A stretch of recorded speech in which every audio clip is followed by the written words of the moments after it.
श्री राम जय राम जय जय राम, श्री राम जय राम जय जय राम,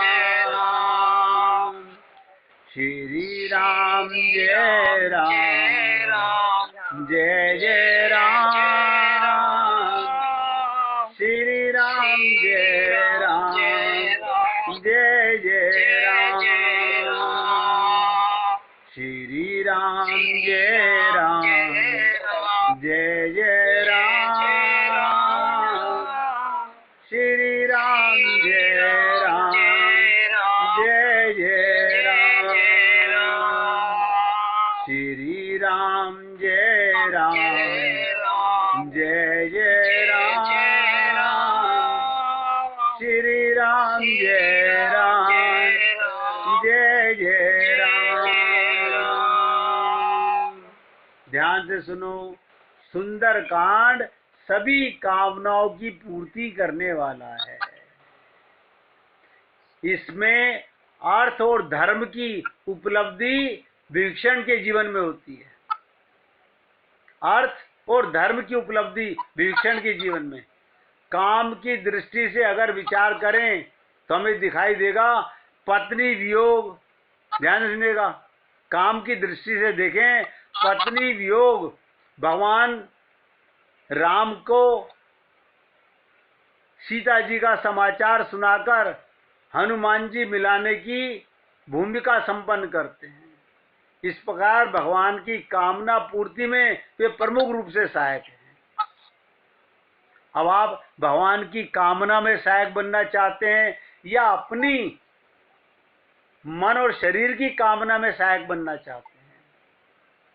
मानो भगवान राम ये सिद्ध करते हैं, मेरा परम विरागी तथा निष्काम भक्त हनुमान प्रत्येक व्यक्ति के अंतःकरण में उठने वाली छोटी छोटी सभी कामनाओं को पूर्ण करने वाले हैं। ध्यान से सुनिएगा, ये पूर्ण करने का मतलब है पूर्ण परमात्मा से मिलाना।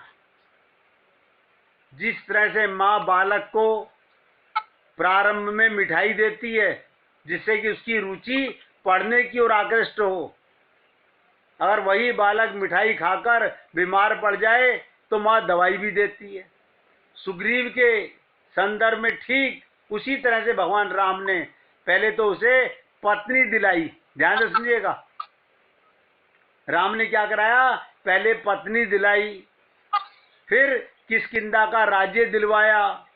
पर जब मिठाई का परिणाम ये हुआ कि सुग्रीव भगवान राम को ही भूल गया। आपने सुना होगा, सुग्रीव राज्य में जाकर बोलता, कौन राम कौन सीता?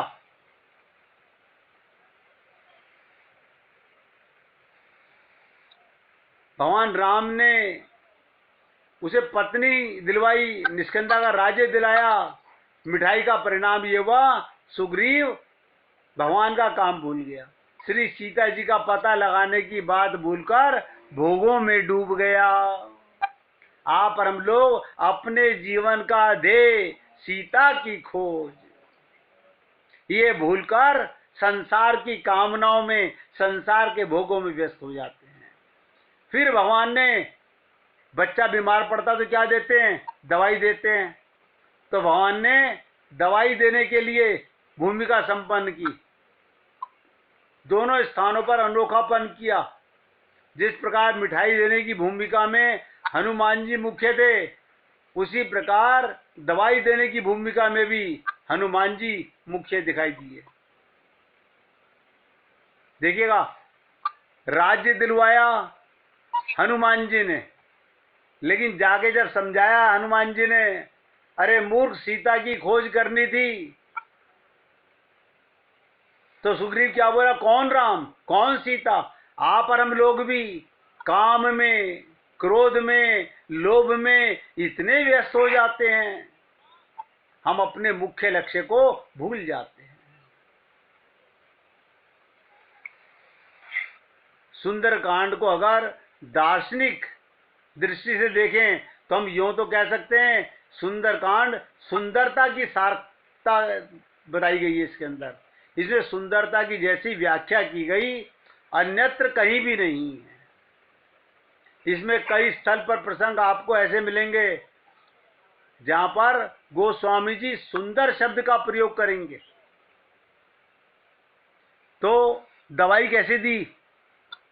भगवान राम ने लक्ष्मण से क्या कहा कि लक्ष्मण, जिस बाण से मैंने बाली को मारा था उसी बाण से सुग्रीव को मारूंगा। तो लक्ष्मण जी ने क्या कहा? प्रभु ये काम तो आप मुझे सौंप दें। सुग्रीव को मारने के लिए आपको जाने का कष्ट नहीं करना पड़ेगा। तो भगवान क्या कहते हैं? नहीं नहीं नहीं, तुरंत बात बदल दी भगवान ने। कहते हैं तुम जाओ, सुग्रीव को भय दिखाओ, दवाई दो और मेरी ओर ले आओ। वो बहुत भगोड़ा है, डर देख के भाग जाएगा। बाली का नाम सुन के भागता था। जब हमको देखा राम लक्ष्मण को, तो भी हनुमान जी से क्या कहा उसने कि आप जाके इनका परिचय लीजिए और दूर से मुझे इशारा कर दीजिएगा, अगर बाली के आदमी हैं तो मैं भाग जाऊंगा। जैसे मां दवा दे करके स्वस्थ करती है, इसी प्रकार भगवान राम सकाम भक्तों को भी दवा देकर निष्काम बनाना चाहते हैं, अपनी ओर लाना चाहते हैं। कोई भी संत महात्मा, हनुमान जी यही कार्य कर रहे हैं। इसलिए मैंने आपसे कहा इसमें ऐसी सुंदरता है। उन जहां जहां तुलसीदास जी ने सुंदरता का शब्द का, देखिएगा लंका यात्रा के श्री गणेश में, जब लंका की यात्रा का श्री गणेश हुआ, इस यात्रा का उद्देश्य जनक नंदिनी सीता को पाना है। नोट कर लो, सुंदर कांड का लक्ष्य क्या है? भक्ति की खोज। भक्ति के साथ ही भगवान मिलते हैं। कोई सा है ना मैं सीधा राम जी को पालूं, कभी नहीं पा सकता।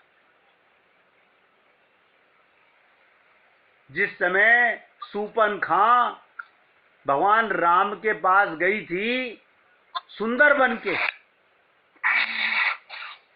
अपना रूप बदल के,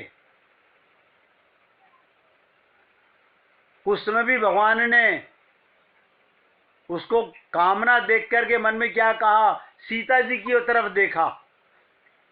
ये सीता जी की तरफ भगवान राम ने क्यों देखा? कि भैया मैं तो इनके द्वारा प्राप्त होता हूं, पहले सीता की खोज करो, सीता की भक्ति करो, शक्ति की भक्ति करो, शांति की भक्ति करो, तब राम मिलते हैं।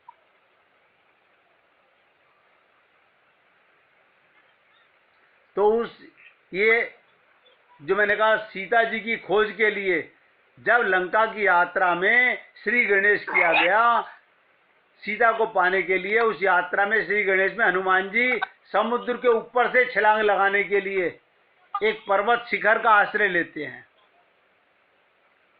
यूं तो अगर देखें तो बंदर चंचलता का प्रतीक है।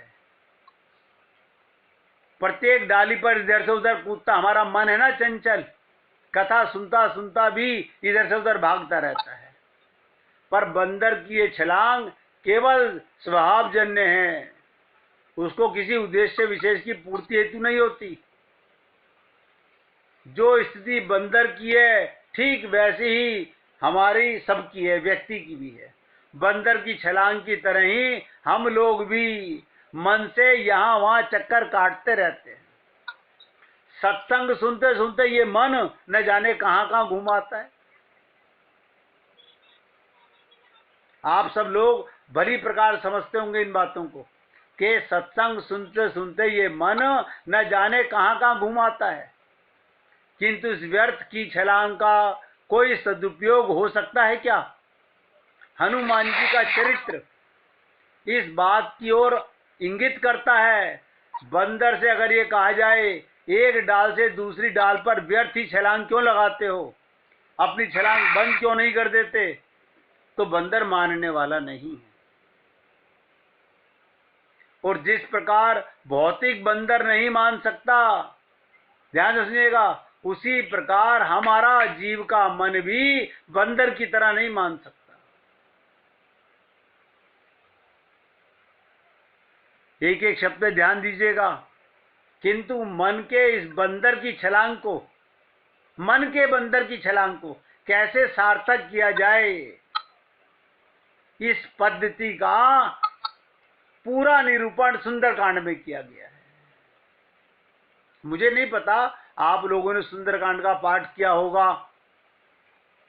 मन की छलांग को, मन की चंचलता को सुंदरकांड से सीता की खोज में लगाया होगा कि नहीं लगाया होगा, या संसार की कामनाएं पूरी करते रहे होंगे। तुलसीदास जी ने क्या कहा, भाई ये मन का बंदर जीवन भर में जितनी छलांग लगाता है, अगर उसकी सारी छलांगे एक बार उसी प्रकार लगवा दी जाए जैसे हनुमान जी ने लगवाई थी। बहुत ध्यान से सुनिएगा, सुंदरकांड के गूढ़ तत्व की बात बता रहा हूं। तुलसीदास जी कहते हैं ये मन का बंदर, हम सबका मन रूपी बंदर जीवन भर में जितनी छलांग लगाता है, देखिएगा एक कामना पूरी होती है, दूसरी पैदा हो जाती है, दूसरी पूरी होती है, तीसरी पैदा हो जाती है। कहते हैं जिस प्रकार बंदर से हनुमान जी से छलांग लगाई थी, उसी परिणाम से अगर ये मन की छलांग लग जाए तो जीवन हमारा कल्याणकारी हो जाए। हमारे जीवन में मनुष्य शरीर पाने की सार्थकता इसी में है। किस में है? सीतारामाचार्य जी कहते हैं, इस देह में हरि मिलत है, इस बात को भूलना नहीं। आप हम लोग भूल जाते हैं, आप हम लोग भूल जाते हैं सार्थकता को। हम अपने देह को भूल गए। गुरु ने तो हमें ज्ञान दिया, इस देह में हरि मिलत है, लेकिन हमने हरि को छोड़कर संसार के कामना इतनी बना ली, हरि को पाने की छलांग नहीं लगा सके। तो तुलसीदास जी का कहने का तात्पर्य है, सुंदरकांड में सुंदर छलांग एक बार अगर मन की लग जाए। आप हम लोगों ने तन से तो बहुत बार, आप हम लोग तन से तो बहुत बार मंदिर में गए होंगे, तन से तो बहुत बार गुरु के पास गए होंगे, तन से तो बहुत बार जाकर के, लेकिन मन से सोच के देखिएगा, मन की छलांग ही सुंदरकांड की असली छलांग है। हनुमान जी एक छलांग में 100 योजन का समुद्र पार कर लेते हैं। हमने कहा वेदों से लेकर रामायण तक बार बार ये कहा गया, मन एव मनुष्यानाम कारणम बंध मोक्ष हो। मन ही बंधन, मन ही मोक्ष का कारण है। ये मन का बंदर जीवन भर में जितनी छलांग लगाता है, हमारा मन बंदर है, और उसकी सारी छलांग एक बार जैसे हनुमान जी ने लगाई वो लगा दी जाए, तो इसका परिणाम बहुत कल्याणकारी होगा। क्योंकि हनुमान जी की छलांग उन्हें जनक नंदिनी सीता के चरणों में पहुंचा देती है। श्री सीता जी, शंकराचार्य जी हमारे क्या कहते थे, मूर्तिमती शांति देवी सीता। देखिए शंकराचार्य जी का शब्द बता रहा हूं, शांति सीता समानीता आत्मा रामो विराजते। और जीवन का परम उद्देश्य, जीवन का परम उद्देश्य क्या है? उद्देश्य शांति प्राप्त करना।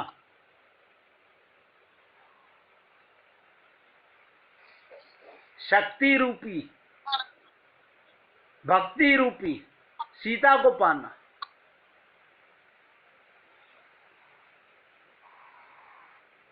गोस्वामी जी कहते हैं ज्ञान को भूषण ध्यान है। ज्ञान का भूषण ध्यान है। अगर आपको हमें ज्ञान है तो ध्यान लगना चाहिए। अरे ध्यान को भूषण त्याग, अगर ध्यान लगने लगा उसका आभूषण क्या है? त्याग।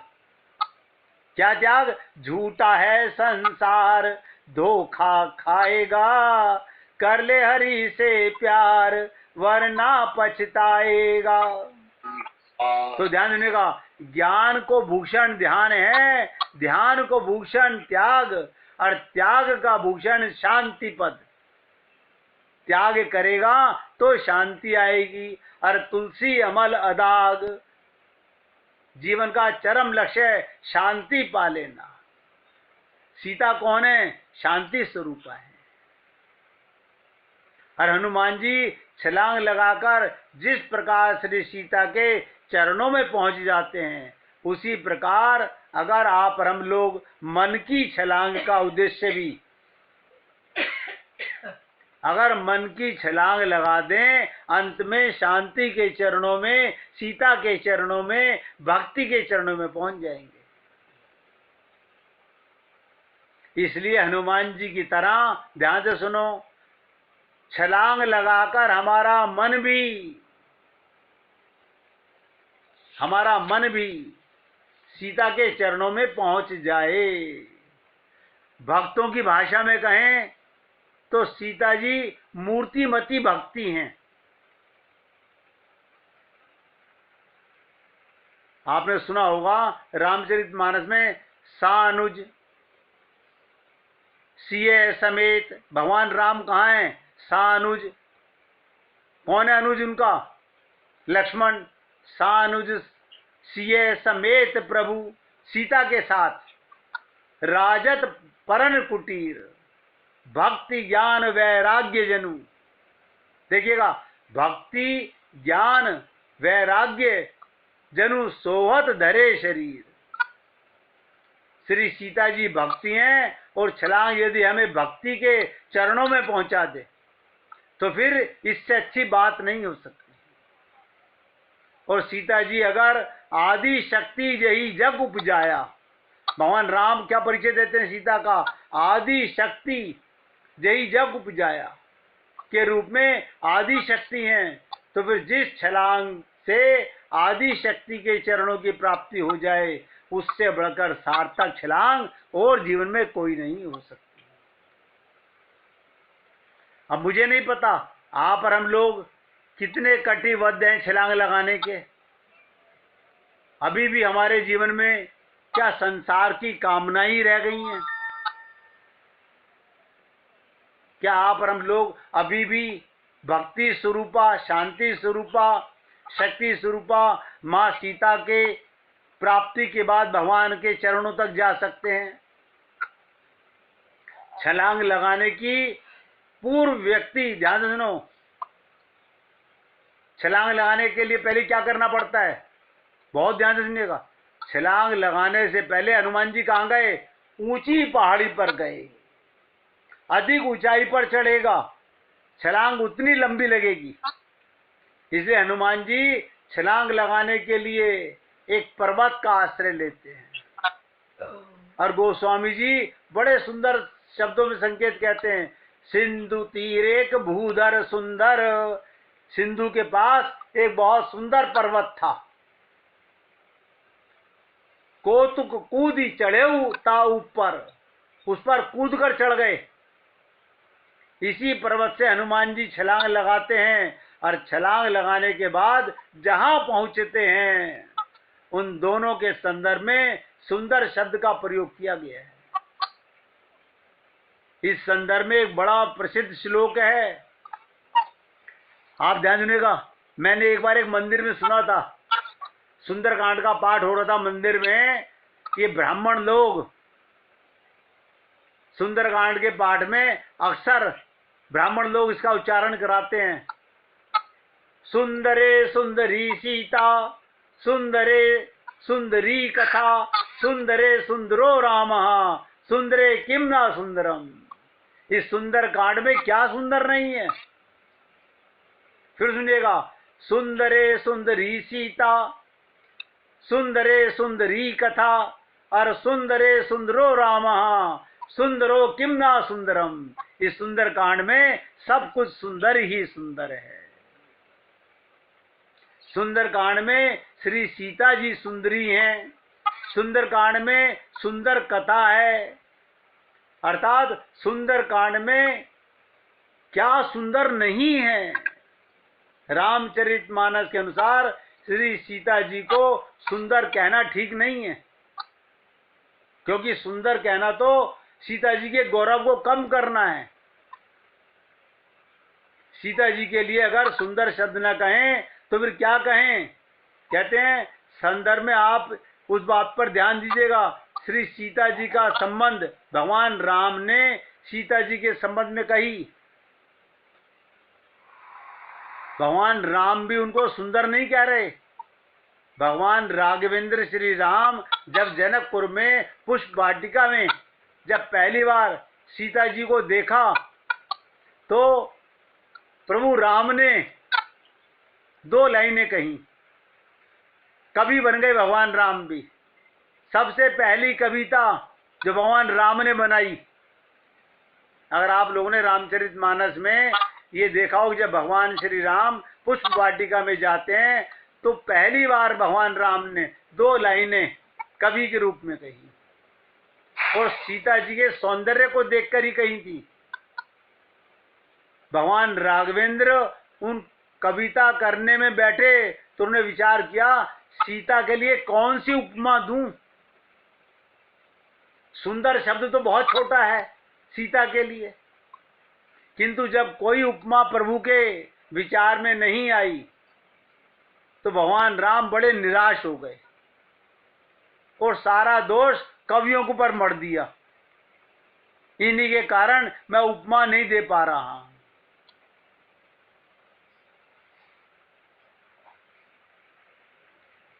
सब उपमा कवि रहे जुठारी। ये कवि जितनी भी उपमा देते हैं ये सब झूठी है, मनगढ़ंत है। कही पट तरऊं विदेह कुमारी। मैं इस विदेह कुमारी के लिए क्या शब्द इस्तेमाल करूं? प्रभु का शब्द बहुत सुंदर है। भगवान ने कहा कि कवियों ने तो सारी उपमाएं देहधारियों के लिए कही हैं। आप देखिएगा एक कवि जितनी भी सुंदरता की व्याख्या करते हैं ये देहधारियों के लिए करते हैं। और ये सीता जी कौन है? विदेह कुमारी है। शरीर की उपमा करके कभी सुंदरता का वर्णन करता है, उन्हें झूठा कर दिया। अब हम विदेह कुमारी के लिए भला कौन सी उपमा दें? प्रभु का तात्पर्य था, ध्यान से सुनिएगा, संसार के व्यक्तियों को तो झूठी वस्तु अर्पित की जा सकती है। अगर हम किसी के ऐसे झूठ बोल देना तुम बहुत सुंदर हो, वो कभी नहीं सोचेगा कि मैं सुंदर कहां से हूं, वो अपने शरीर की सुंदरता समझेगा।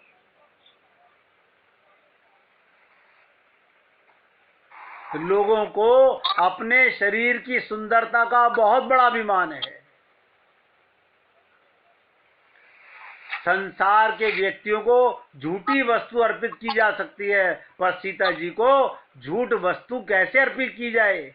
जब भगवान राम ने कवियों को उलाहना दिया तो गोस्वामी जी ने कवि होने के नाते कवियों को ओर से भगवान राम को सफाई दी। ये आदि कवि हैं तुलसीदास जी भी। इन्होंने क्या कहा? महाराज कवियों ने तो सांसारिक स्त्रियों के 7 उपमाओं को जोड़ दिया। उसमें बेचारे कवियों का दोष नहीं, क्योंकि जो व्यक्ति जिससे मिलना चाहेगा उसका ही तो मिलान कराएगा। ठीक यही बात उपमाओं के संबंध में कही गई, क्योंकि ये सारी उपमाएं कवियों से कहते हैं। हमारा प्रत्येक केवल सांसारिक स्त्रियों के लिए ही करना है। संसार के कवि जितनी तारीफ करते हैं स्त्रियों की सुंदरता पर करते हैं, लेकिन सीता जी के लिए बिल्कुल मत करना। तो महाराज आप ही बताइए, इसमें कवियों का क्या दोष है?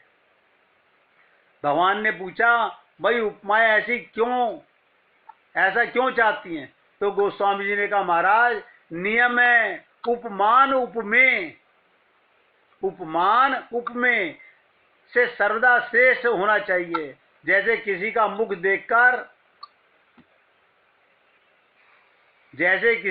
देखकर अगर कबीर ने उपमा दी, इनका मुख तो चंद्रमा के समान है, तो स्वाभाविक है जितनी चमक चंद्रमा में है उतनी चमक मुख में नहीं होती, लेकिन आदमी खुश हो जाता है कि मेरा चंद्रमा के समान मुख है। इस तरह वर्णन करने से उपमेय की अपेक्षा उपमानों की महिमा कही जाती है। संसार में जितने भी कवि हैं वो यही कहते हैं। इसमें कवियों का दोष नहीं, तो देह कुमारी से इसका कोई संबंध नहीं। इसलिए कहते हैं भगवान राम चाहते तो कह सकते थे श्री सीता जी अद्वितीय सुंदरी हैं, उन जैसा सुंदर कोई नहीं। किसी के सौंदर्य की जब प्रशंसा करते हैं तो यही कहते हैं इसका सौंदर्य तो विश्व में सबसे श्रेष्ठ है, किंतु भगवान राम ने ये नहीं कहा। इसके पीछे भगवान राम का भी एक तात्पर्य था कि भाई सीता जी के सौंदर्य के लिए सुंदर शब्द का प्रयोग करना तो उनका उपहास करना है, क्योंकि सीता जी सुंदरता को सुंदर करई, वो तो सुंदरता को भी सुंदर करने वाली हैं। अगर किसी के जीवन में कोई सुंदरता है, उसको सुंदर करने वाली सीता जी हैं। जिसको सुंदरता कहते हैं उसको भी सुंदर बनाने वाली हैं। वो तो कुरूप को भी सुंदर बना देती हैं।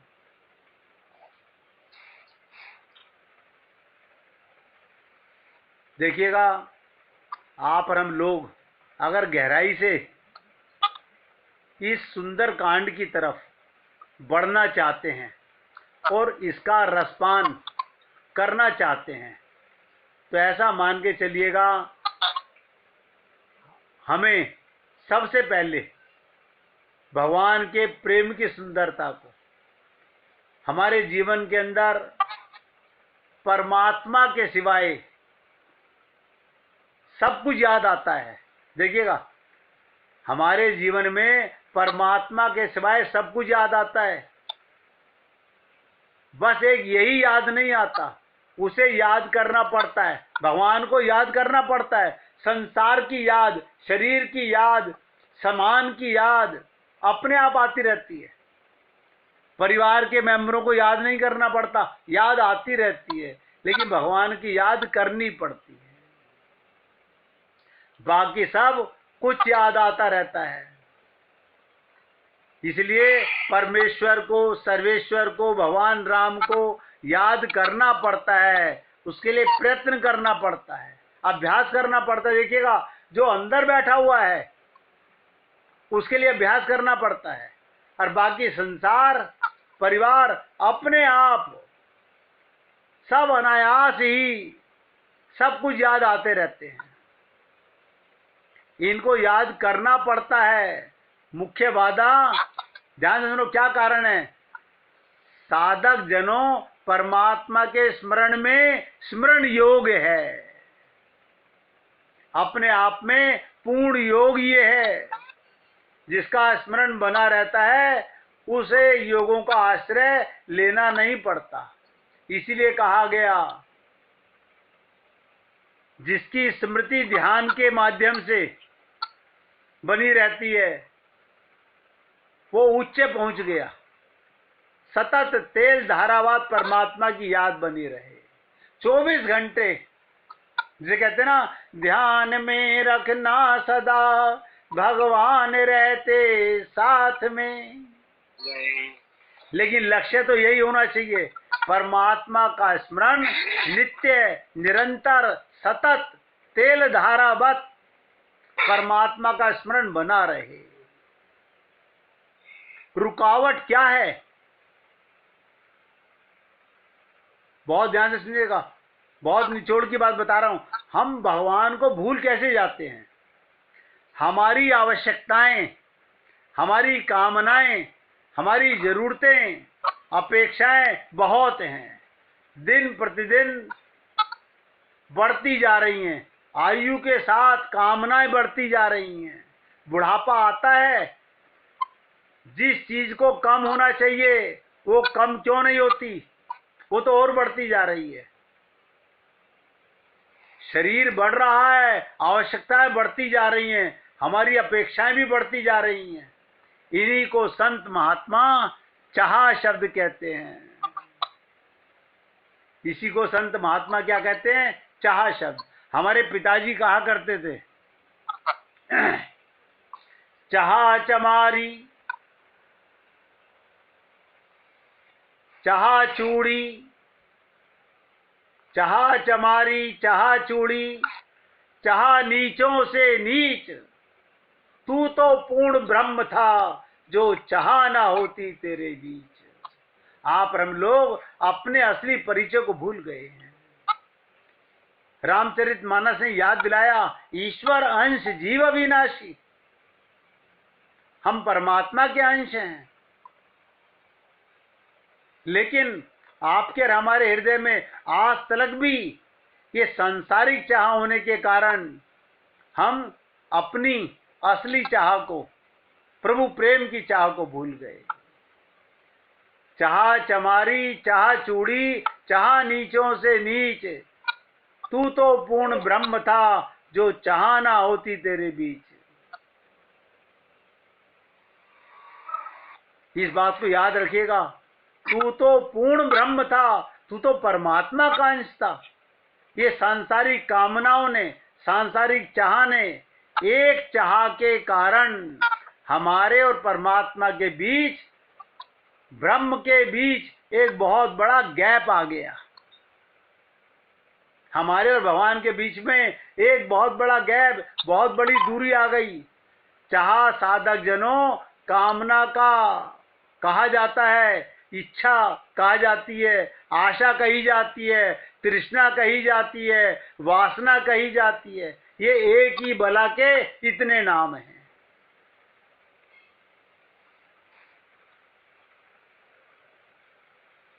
इसलिए हमें क्या करना है?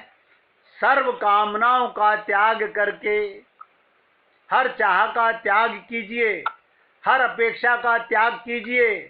कैसे हो? बहुत कठिन काम है, अति दुष्कर है।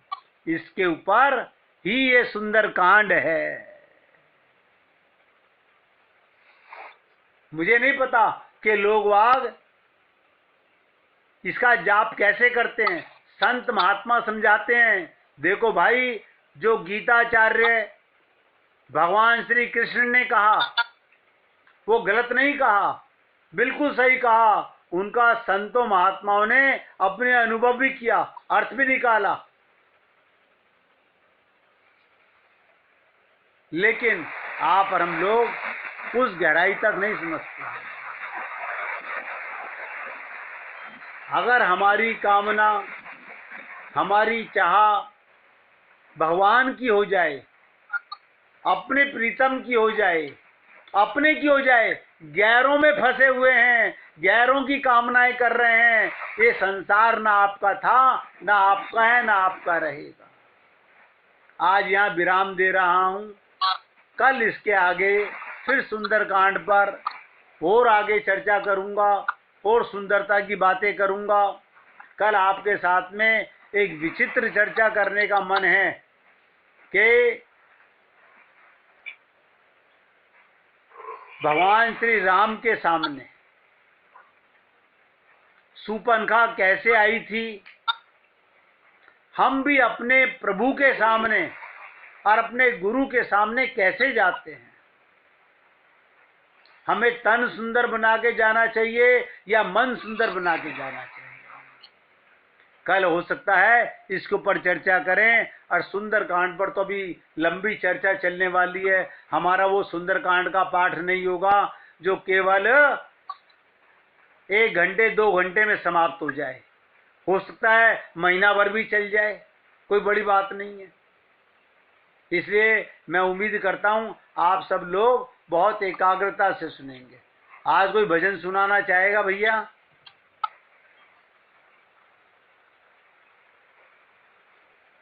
है किसी में दम? नहीं।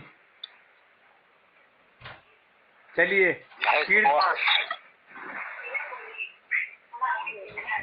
सुनाइए। सुन ही नहीं सकेंगे आप लोग। हैं? मेरा तो आप लोग सुन ही नहीं सकेंगे, एकदम फटा हुआ। अच्छा, आपकी आवाज फटी हुई है, कोई बात नहीं, सुनाइए। लो जी, गुड्डी जी सुनाना चाह रही हैं। हमने कहा ना भाई किसी में दम हो तो सुना दो। वैसे तो चाहिए ये हर भक्त को। हम जब कहेंगे कौन भक्त कौन सुनाएगा, सबको हाथ खड़े करने चाहिए, मैं सुनाऊंगा। सुनाइए। तुम तो राधे श्याम जन्म से कपटी, तुम तो राधे श्याम जन्म से कपटी, सबकी गौएं रोज चराते, सबकी गौएं रोज चराते, मेरी गौएं क्यों बन बन भटकी, मेरी गौएं क्यों बन बन भटकी, तुम तो राधे श्याम जन्म से कपटी, तुम तो राधे श्याम जन्म से कपटी,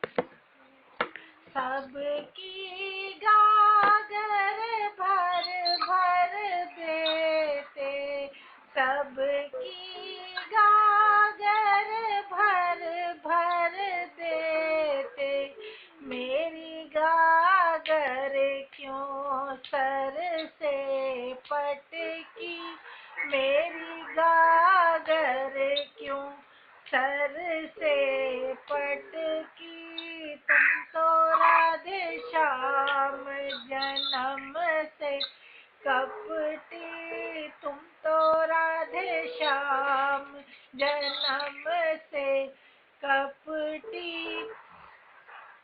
सबकी नैया पार लगाते, सबकी नैया पार लगाते, मेरी नैया क्यों भंवर विच अटकी, मेरी नैया क्यों भंवर विच अटकी, तुम तो राधे श्याम जन्म से कपटी, तुम तो राधे श्याम जन्म से कपटी, मधुर बांसुरी रोज सुनाते, मधुर बांसुरी रोज सुनाते, मेरे कानों में क्यों न बांसुरी बजती, मेरे कानों में क्यों न बांसुरी बजती, तुम तो राधे श्याम जन्म से कपटी, तुम तो राधे श्याम जन्म से कपटी। बोलिए सियापति रामचंद्र भगवान की जय, राघवेंद्र सरकार की जय। जय जय श्री राधे, जय जय श्री राधे। बोलिए लाल जी का मंगल हो, सभी भक्तों का मंगल हो, सबको राधे राधे, राधे राधे जी, राधे राधे।